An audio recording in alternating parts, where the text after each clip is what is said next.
Bonjour, c'est Ursule encore. On est le 10 février 2025.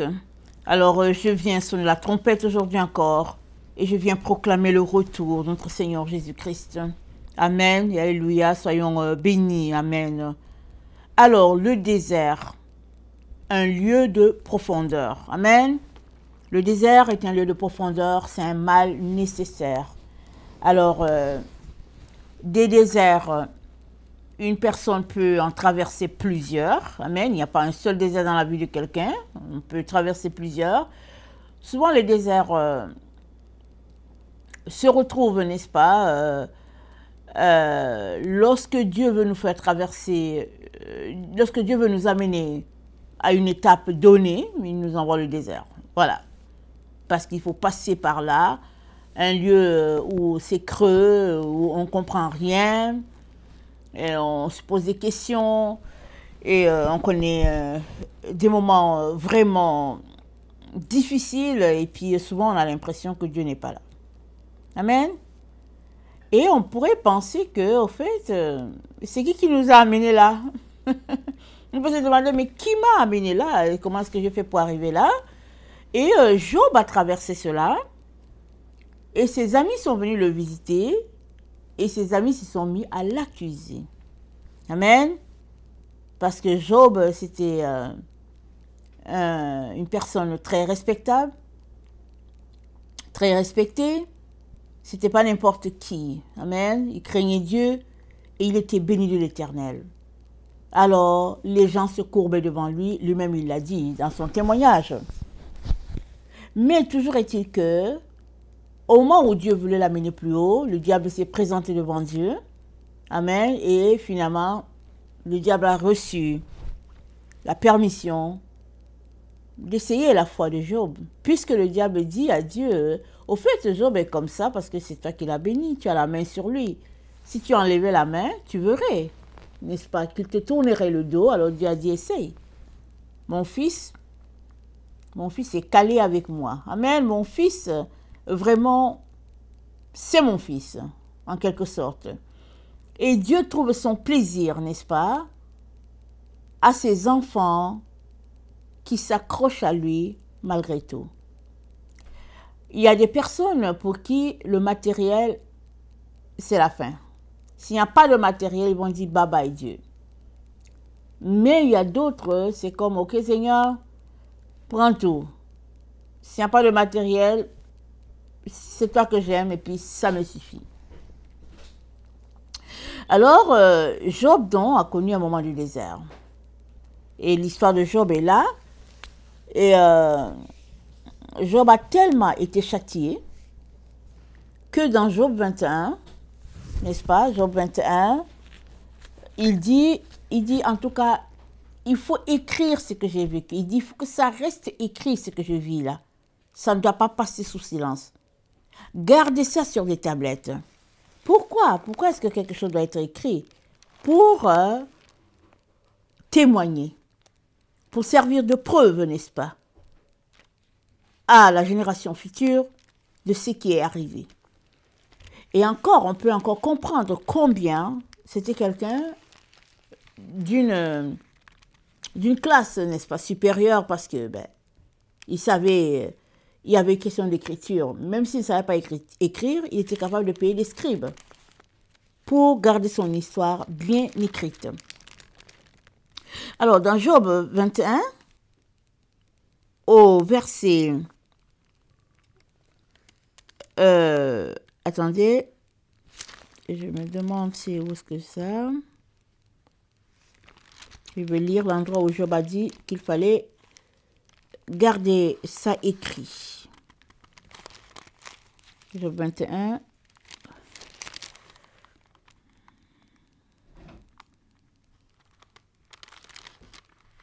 Bon, j'en dirais que je ne l'ai pas noté. Attendez. C'est Job 19. Job 19. Au verset 23, Job dit, « Oh, je voulais que mes paroles fussent écrites, qu'elles fussent écrites dans un livre. Je voudrais qu'avec un burin de fer et avec du plomb, elles fussent pour toujours gravées dans le roc. Amen. Job voulait cela. Alors, si Job n'avait pas encore songé, n'est-ce pas, écrire peut-être certaines choses dans sa vie, cette fois-ci, dans tout ce qu'il vit, il a dit, j'aimerais que ce soit écrit, qu'il y ait un souvenir de cela. Et la situation étant inédite. Amen. Alors, Job aimerait que les autres aussi le sachent. C'est comme ça que vous et moi savons aujourd'hui qu'il y a un homme qui a beaucoup souffert et l'histoire est racontée dans la Bible. Et même dans Job 4, Job dit « Une parole est arrivée furtivement jusqu'à moi ». C'est au verset 12. « Une parole est arrivée furtivement jusqu'à moi, et mon oreille en a recueilli les sons légers. Au moment où les visions de la nuit agitent la pensée, quand les hommes sont livrés à un profond sommeil, je fus saisi de frayeur et d'épouvante, et tous mes os tremblèrent. Un esprit passa près de moi. Tous mes cheveux se hérissèrent. Une figure d'un aspect inconnu était devant mes yeux, et j'entendis une voix qui murmurait doucement. L'homme serait-il juste devant Dieu? Serait-il pur devant celui qui l'a fait? Si Dieu n'a pas confiance en ses serviteurs, s'il trouve de la folie chez ses anges, combien plus chez ceux qui habitent des maisons d'argile. Alors ça c'est Job, dans son moment de recueillement. Alors une parole est arrivée à lui. Et il dit au moment où les visions de la nuit agitent la pensée. C'est-à-dire Job a vécu quelque chose que ce n'est pas tout le monde qui passe par là. Et il a vu quelque chose. C'est quel type d'esprit? Est-ce que c'est un démon? Qu'est-ce qu'il a vu? Mais toujours est-il que Job a vécu des choses qui sortent de l'ordinaire. Amen. Et dans cette situation où il s'est retrouvé, tout ce qui est profond, n'est-ce pas, a pu s'exprimer. Pardon? Et Job a dit, j'aimerais que ça puisse être écrit à quelque part. C'est là souvent que les déserts nous conduisent. S'il y a des choses qu'on n'aurait jamais pris la peine de noter, dans une situation de désert, il y a nos entrailles, n'est-ce pas, qui bouillonnent. Amen. Et souvent, quelque chose se produit. Et les traces restent. Et les déserts ont cela, n'est-ce pas, de profond. C'est qu'ils font sortir nos entrailles, nos profondeurs.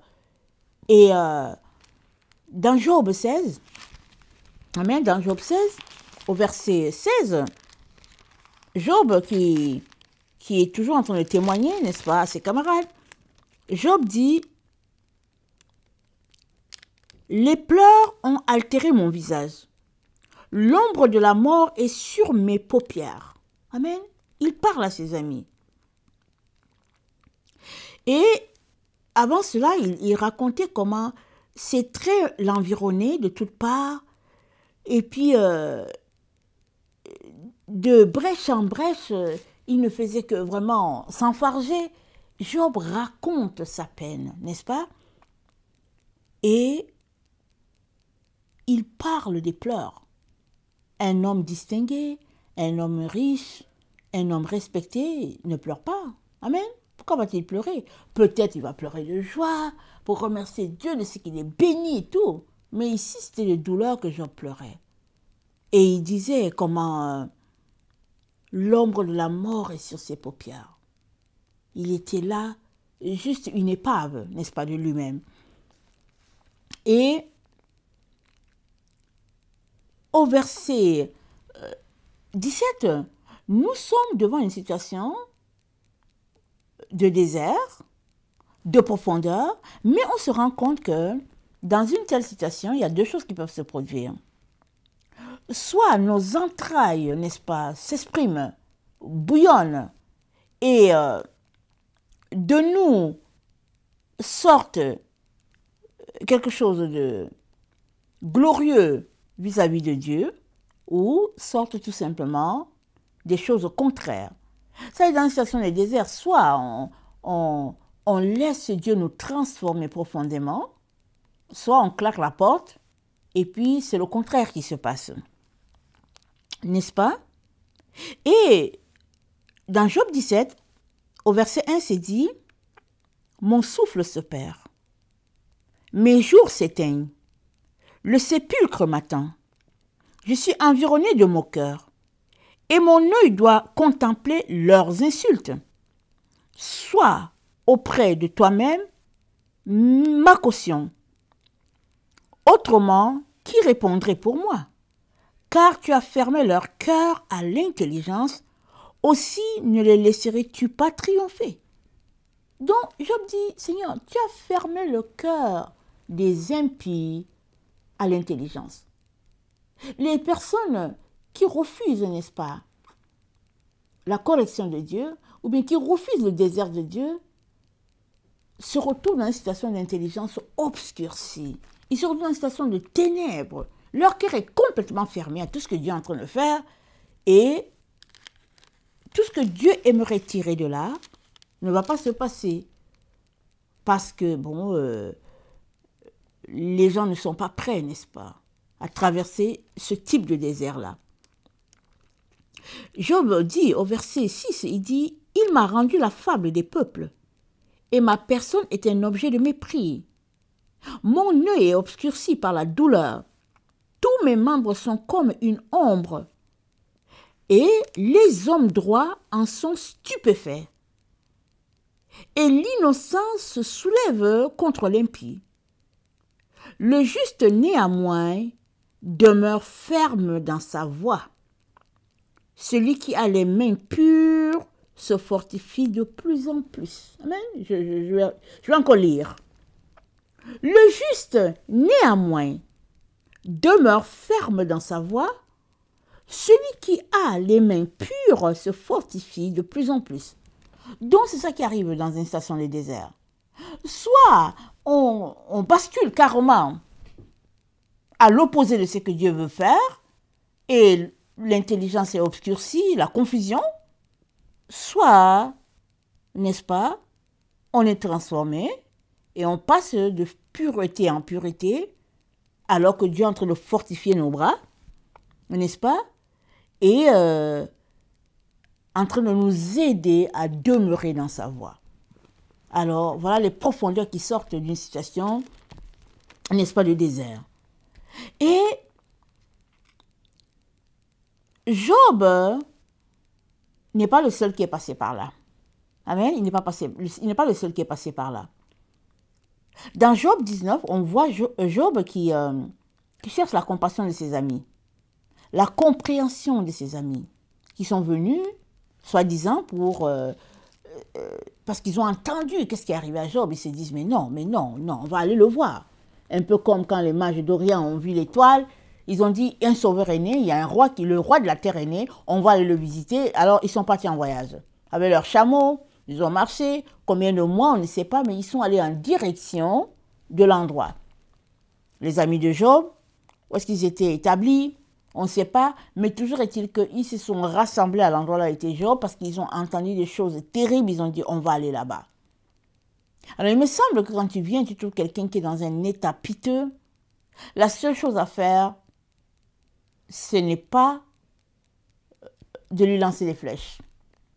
Ce n'est pas de le rabâcher et l'acculer, n'est-ce pas? C'est pas ça. Parce qu'une telle personne est déjà au bord. Elle est dans la détresse. Tout ce qu'elle veut, c'est juste soit peut-être ta présence, soit la possibilité de t'entendre. Dire des paroles encourageantes. Sinon, c'est juste de rester là tranquille et puis ne rien dire. Alors, dans Job 19, c'est dit, Job prit la parole et dit, « Jusqu'à quand affligerez-vous mon âme et m'écraserez-vous de vos discours? Voilà 10 fois que vous m'outragez. N'avez-vous pas honte de m'étourdir ainsi? Si réellement j'ai péché, seul j'en suis responsable. Pensez-vous me traiter avec hauteur? Pensez-vous démontrer que je suis coupable? Sachez alors que c'est Dieu qui me poursuit et qui m'enveloppe de son filet. » Amen. Ils veulent rendre Job coupable. Ils veulent l'accuser. Et puis, ils le traitent de pécheur et tout ce qu'on peut imaginer. Mais Job dit, ok, d'accord, j'ai péché, j'en suis responsable. Ok? Genre un peu, calmez-vous. Donnez-moi, laissez-moi respirer, n'est-ce pas? C'est ça qu'il est en train de dire. Et c'est de ces profondeurs que découle une telle parole. Parce que les gens sont venus supposer l'encourager. Et finalement, c'est Job plutôt qui leur donne des paroles de sagesse, qui leur ramène sur la voie de la, vraiment de la compassion, de l'amour, pour leur dire, écoutez, arrêtez un peu, arrêtez. Parce que ça n'a pas d'allure, n'est-ce pas? De vouloir encourager une personne, mais au fait de faire tout simplement le contraire. Amen.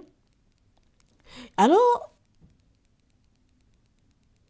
Job n'est pas le seul que la Bible mentionne qui est connu de telle situation. Joseph aussi a connu ça. C'est pas à la même époque, c'est pas le même type de souffrance, mais nous savons que Joseph a été vendu par ses frères. Il s'est retrouvé chez Potiphar, n'est-ce pas, qui l'a acheté, qu'il aimait bien, mais la femme de Potiphar a menti sur Joseph. Joseph se retrouve en prison, et puis là-bas en prison, n'est-ce pas, il acquiert, n'est-ce pas, la protection des gens qui sont là-bas, c'est-à-dire qu'il a la faveur, voilà, il a la faveur du geôlier et tout, et puis on lui confie des tâches un peu, on le responsabilise. Tout en étant prisonnier, il est responsable dans le secteur. Et il y a un rêve qui se passe, et Joseph explique le rêve. Les choses arrivent exactement comme Joseph leur a expliqué. L'un qui a rêvé, quelques jours plus tard, il a été décapité. Pharaon l'a appelé, il a été décapité pour les choses qu'il a faites. L'autre, qui a eu le même rêve, il a été réétabli dans la cour de Pharaon. Et quand il est parti, voilà ce que Joseph lui a dit, on s'en va dans Genèse. On s'en va dans Genèse 40.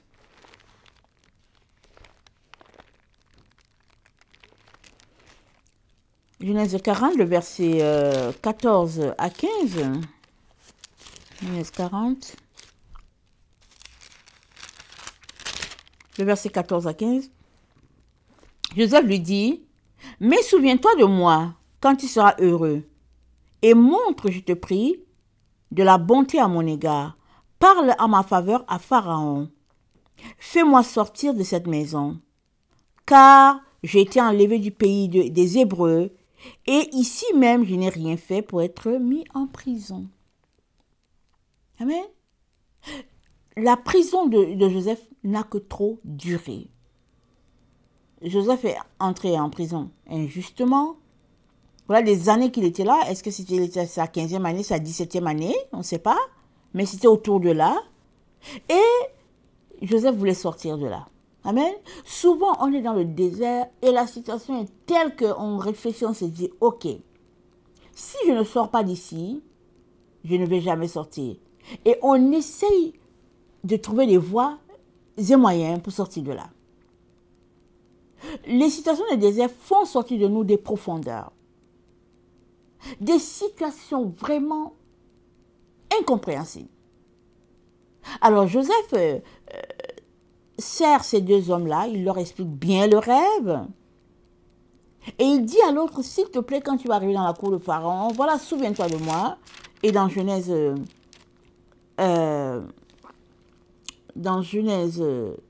41, au verset 38, Genèse 41, verset 38,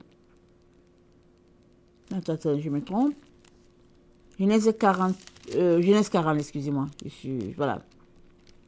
Genèse 40, le verset 23, c'est dit, le chef des échansons ne pensa plus à Joseph, il l'oublia quand il fut rétabli dans ses fonctions. Il oublia Joseph. Il n'a plus pensé à Joseph. Et quand Joseph lui parlait, quand Joseph lui expliquait son rêve à lui, Joseph était déjà dans la situation la plus profonde que Joseph pouvait être. Joseph a dit, je viens des pays des Hébreux et je n'ai même rien fait. Quand on arrive là, parce que souvent, on est là, on supporte, on se dit, ok, Dieu va venir m'aider, Dieu va m'aider, il va faire comme ci, Dieu va m'aider, il va faire cela. Voilà, c'est comment Dieu, à un moment donné, on a l'impression que Dieu nous a oubliés. Et on prend notre cas en main, on se dit, ok, je dois faire quelque chose. Peut-être qu'en faisant quelque chose, c'est comme ça qu'il va agir. Amen. Souvent, on veut aider Dieu. Alors Joseph s'est mis, il dit, je n'ai rien fait. Je suis ici, parle de mon cas à Pharaon. Amen. Mais ce n'était pas le timing de Dieu. Parce qu'effectivement, c'est Pharaon qui a fait sortir Joseph de la prison, mais pas de la manière espérée par Joseph. Ce n'était pas ce scénario-là que Dieu avait utilisé pour que Joseph sorte de prison. L'autre a oublié Joseph. Mais Joseph est sorti de prison parce que cette fois-ci, le pharaon lui-même a fait un rêve. Le timing de Dieu était arrivé maintenant. Et ce gars-là qui avait oublié Joseph ne pouvait plus oublier Joseph. Parce que, c'est dit, Pharaon fit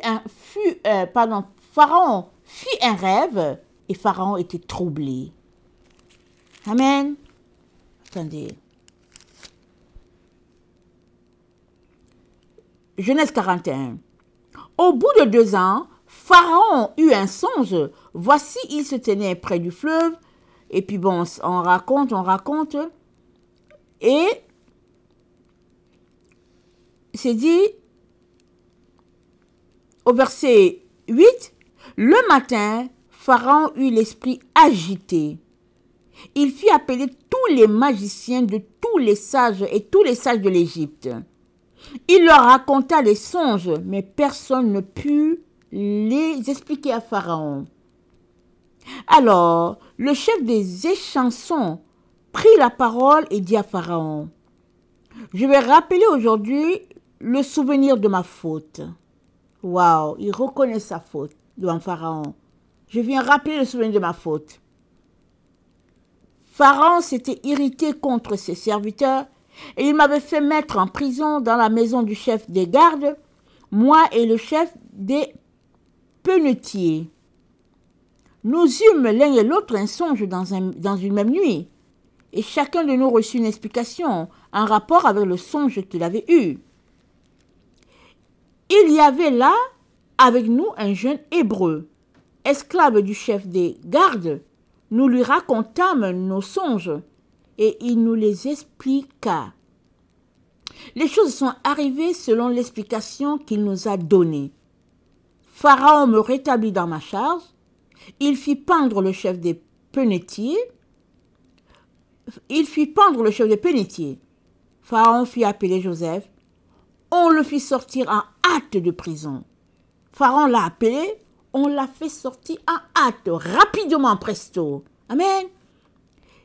Il se rasa, alléluia, changea de vêtements et se rendit chez Pharaon. Alléluia. Le jour où Joseph est sorti de prison, mais rien n'a été dit qu'il ne va pas retourner dedans dans la prison. Rien. Mais toujours est-il que Joseph, il s'est rasé ce jour-là, il a changé de vêtements en même temps, allez, direction la maison de Pharaon. Amen. Parce que c'était le timing de Dieu. Le temps marqué du désert de Joseph venait de s'arrêter là. Mais Joseph ne le savait pas encore et personne ne le savait, n'est-ce pas? Mais Joseph s'est rendu propre, nickel. Parce que Pharaon voulait le voir. Amen. Et Joseph rencontre Pharaon. Et puis Pharaon raconte son songe. Et puis Joseph explique le songe. Au verset 38, Pharaon dit à ses serviteurs, trouverions-nous un homme comme celui-ci, ayant en lui l'Esprit de Dieu? Et Pharaon dit à Joseph, puisque Dieu t'a fait connaître toutes ces choses, il n'y a personne qui soit aussi intelligent et aussi sage que toi. Je t'établis sur ma maison, et tout mon peuple obéira à tes ordres. Le trône seul m'élèvera au-dessus de toi. Pharaon dit à Joseph, vois, je te donne le commandement de tout le pays d'Égypte. Pharaon ôta son anneau de la main et le mit à la main de Joseph. Il le revêtit d'habits de fin lin et lui mit un collier d'or au cou. Il le fit monter sur le char qui suivait le sien et l'on criait devant lui à genoux. C'est ainsi que Pharaon lui donna le commandement de tout le pays d'Égypte. Il dit encore à Joseph, je suis Pharaon, et sans toi, personne ne lèvera la main ni le pied dans tout le pays d'Égypte. Pharaon appela Joseph du nom de... Écoutez, Sana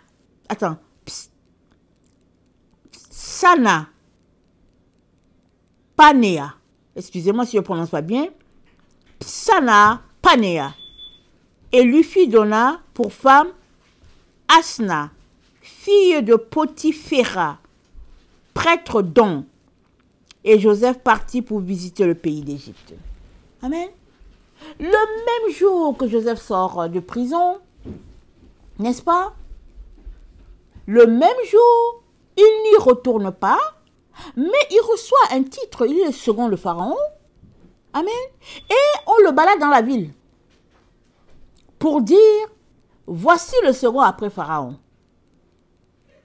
C'est dit quoi? C'est dit que c'était 2 ans après que le chef des échansons fut sorti de prison. Ça a duré 2 ans. Quand Joseph lui a expliqué son rêve, quand il est sorti, Joseph lui a dit, je n'ai même rien fait. Mais toujours est-il que ça a duré 2 ans avant que la situation de Joseph soit arrangée. Plus d'espoir. Amen. Plus d'espoir pour Joseph. Il a parlé à quelqu'un, le chef des échansons. Il est parti, il est retourné à côté de Pharaon, et puis, ben, allez, bouche cousue, fini. On n'en parle plus. Mais Dieu n'avait pas oublié. Le temps de Dieu n'était pas arrivé pour Joseph de quitter la prison. Alors Dieu l'a encore laissé là-bas, dans ce désert, afin de développer encore en lui plus de profondeur, plus de sagesse. Amen. Et le jour que Dieu l'a fait sortir, surprise, c'était le timing de Dieu pour que Joseph puisse, n'est-ce pas, rassembler toute la récolte d'Égypte et qu'il puisse vendre cela, n'est-ce pas, en échange des biens et puis tout ça, et puis finalement que toute l'Égypte ait à manger, mais mieux encore, que les gens viennent des environs pour acheter la nourriture de l'Égypte, parce que l'Égypte avait la renommée d'avoir de la nourriture alors qu'ailleurs il n'y a plus à manger. C'était la famine sur toute la terre. Amen. Alors, dans un temps de désert, on est dans des situations de confusion. On ne sait pas souvent quoi en penser. Parce que c'est des hauts et des bas. On a l'impression que Dieu nous a oubliés. Joseph l'a vécu, Job le vit. Et il ne faudrait pas attendre, n'est-ce pas, ta consolation d'un humain de ton mari, de ta femme, de tes enfants, de tes frères. N'attends la consolation de personne que de Dieu uniquement. Va devant lui, pleure, comme Job a fait, parle à Dieu. Raconte-lui tes misères. Dis-lui comment il t'a abandonné. Comment tu te sens? Dis-lui.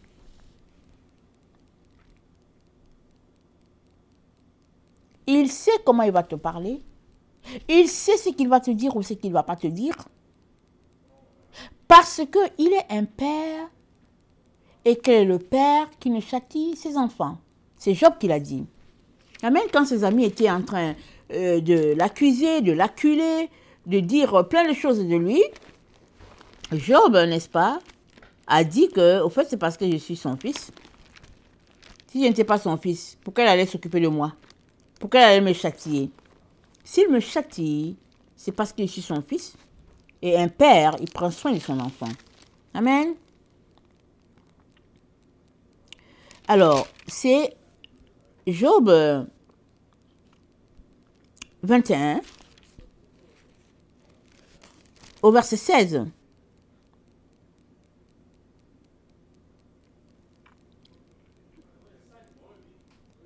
Excusez-moi. Job 21, au verset 16, n'est-ce pas? On va dans le 16b. Job dit, « Loin de moi le conseil des méchants. Mais qu'arrive-t-il souvent que leur lampe s'éteint? » Il dit, mais la lampe des méchants ne s'éteint pas parce qu'ils n'ont pas de lampe. Ils n'ont pas de la lumière. Leur lumière, ça ne brille pas. Donc, c'est quand quelque chose brille que ça va s'éteindre, mais s'il n'y a pas de lumière. Il dit, les méchants, c'est ça, il n'y a rien en eux. Il dit, ils sont comme la paille portée au vent. Il dit, est-ce pour les fils que Dieu réserve le châtiment du Père? Oui, les châtiments de Dieu, c'est pour ses enfants. Donc Job, dans cette situation où il est, où ses amis l'accusent, Job dit, mais c'est parce que je suis l'enfant de Dieu. Amen. Il atteste, il confirme en qui il croit. Dans l'adversité, dans la situation la plus difficile, Job ouvre sa bouche et puis il déclare des paroles d'appartenance à Dieu devant ses camarades pour dire, au fait, il me châtie, je vis tout cela parce que c'est l'enfant de Dieu. Alléluia. Amen. Et, excusez-moi,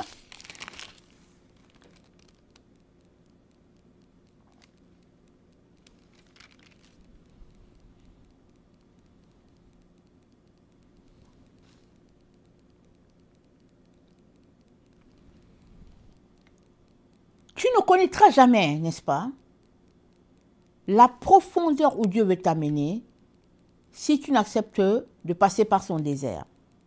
Parce que quand Dieu te fait passer par des moments difficiles, il y a quelque chose qu'il vise. Il y a une profondeur qu'il cherche à faire sortir de toi pour que tu le réalises toi. Parce que Dieu, il le sait. Dieu sait ce qu'il a placé en toi. Amen. Il sait ce qu'il a placé en toi. Mais toi, tu ne sais pas. Et c'est dans les moments difficiles que cette chose peut sortir. Et souvent, avant que cette chose-là sorte, n'est-ce pas, c'est d'abord les mauvaises choses qui vont sortir. Alors Job, dans sa détresse, fait sortir des paroles. Je n'ai rien fait. Et puis il se lamente et tout. Il parle à Dieu, il parle à Dieu. Ses amis le critiquent. Hey, tais-toi, et puis tu as péché, tu as fait ceci, tu as fait cela. Job dit, hey, moi je parle à mon Dieu. Pourquoi? Parce que Job s'est habitué à parler à Dieu. Il a une relation avec Dieu. Il est en intimité avec Dieu. Donc il continue son intimité malgré la difficulté par laquelle il passe. Il continue. Ses amis lui disent, il dit, mais je parle à mon Dieu. J'aimerais qu'il me réponde. Je parle à lui, j'aimerais qu'il me réponde. Pourquoi? Parce que Dieu était habitué à répondre à Job. Ils avaient une relation. Mais là, Job n'entend plus Dieu. Il n'entend que la souffrance. Il ne voit que les difficultés. Donc Job continue. Il veut entendre Dieu. Amen. Et Dieu, il se cache. Amen. Il dit, si tu me cherches de tout ton cœur, tu me trouveras. Pourquoi? Je me laisserai trouver. Amen. Je me laisserai trouver. Il y a un moment où Dieu se laisse trouver. Mais avant que tu le trouves, il se cache. Amen. Il se cache. Il joue à cache-cache avec son enfant pour voir jusqu'où tu es prêt à aller. À un moment donné, il connaît ta capacité. Il sait que, tiens, si je ne me révèle pas ici, je risque de perdre cet enfant. Et il sait que ta capacité est là. Et toi aussi, tu le réalises. Et là où tu connais ta limite, tu vas te mettre à louer Dieu à cet endroit pour dire, Seigneur, merci de m'avoir aidé, merci de m'avoir vraiment guidé et puis permis de passer par là afin que je puisse, n'est-ce pas, te toucher et connecter à ce que tu veux me montrer. Amen. Et ça passe par le désert pour arriver à cette conclusion. Amen. Et qui aurait pensé, n'est-ce pas, que Joseph allait se retrouver à cet endroit? Il a eu un rêve. Il a eu un rêve que son père et sa mère se sont courbés devant lui. Mais toujours est-il que ben, il n'y avait rien. Il n'y avait que ses frères ont dit, ok, on va te vendre. Et on va voir. Et toujours est-il que son rêve s'est réalisé là devant lui. Mais ça a pris des années avant que Joseph se voit à cette position-là que Dieu lui a donnée. Amen. Et dans Job 29, on va terminer avec ça. Dans Job 29, excusez-moi.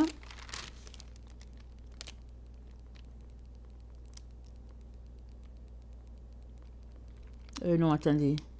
C'est Job 19. Dans Job 19, Job dit, au verset 25, « Je sais que mon Rédempteur est vivant et qu'il se lèvera le dernier sur la terre. » Amen. Ses amis étaient en train d'accuser. Ses amis lui disent, tu as péché, tu as fait ceci, tu as fait cela, et tout ça. Job essaye de se défendre. Et Job dit, je sais que mon Rédempteur est vivant. Il se lèvera le dernier sur la terre. Amen. Il dit, fais quoi? De fait quoi? De fait quoi? Le dernier mot appartient à Dieu. Amen. Et il se lèvera. Alléluia et amen. C'est là que nous conduisent nos déserts. À cette conclusion, n'est-ce pas?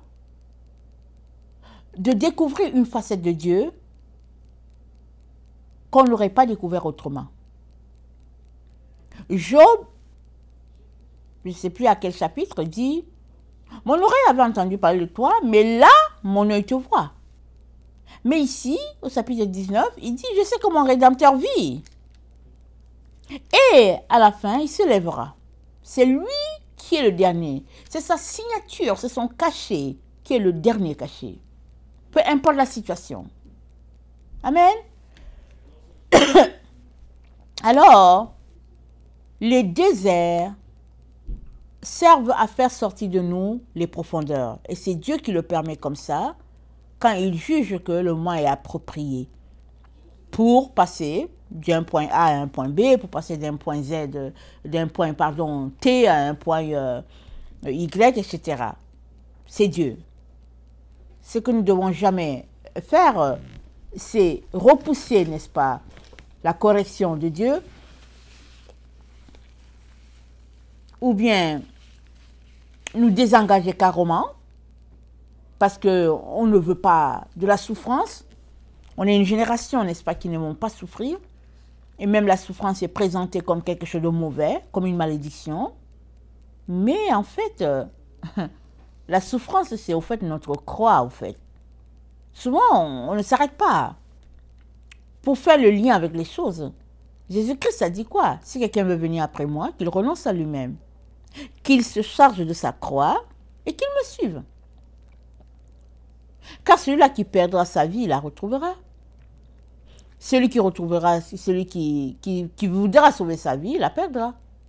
Donc, si tu perds ta vie, c'est-à-dire quoi? C'est-à-dire que si les souffrances, tu les acceptes, elles sont telles que finalement, tu vis, n'est-ce pas, pour te dépouiller, alors Jésus-Christ s'est dit, je te redonnerai la vie. À quel moment? Ben, on ne sait pas. Il te la redonnera un jour. Mais à quel moment? Non, il ne met pas de date.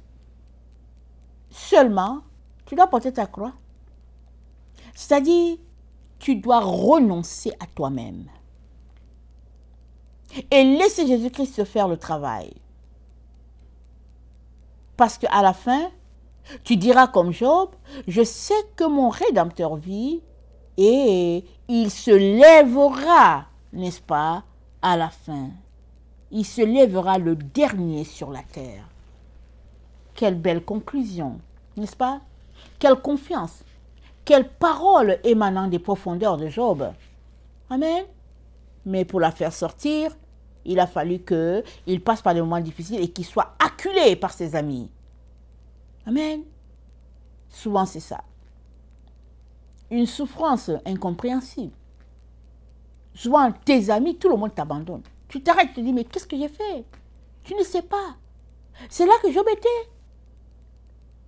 Ils sont venus pour dire, on va l'encourager, mais c'était pas ça qu'ils sont venus faire. Ils sont venus plutôt l'accuser, enfoncer le clou encore davantage. Mais Job a tenu parce qu'il avait déjà une relation avec Dieu. Et cette étape de sa vie n'a contribué qu'à l'amener plus loin encore avec Dieu. Et la Bible nous dit en conclusion que Job a reçu le double de tout ce qu'il avait perdu. Amen. C'est ça que Dieu fait dans nos vies. Je viens nous encourager à ne pas rejeter la correction, à ne pas rejeter les épreuves. Si on n'aime pas le mot correction, utilisons le mot épreuve. Sous quelle forme viennent-ils, on ne sait pas. Comment seront-ils, on ne sait pas.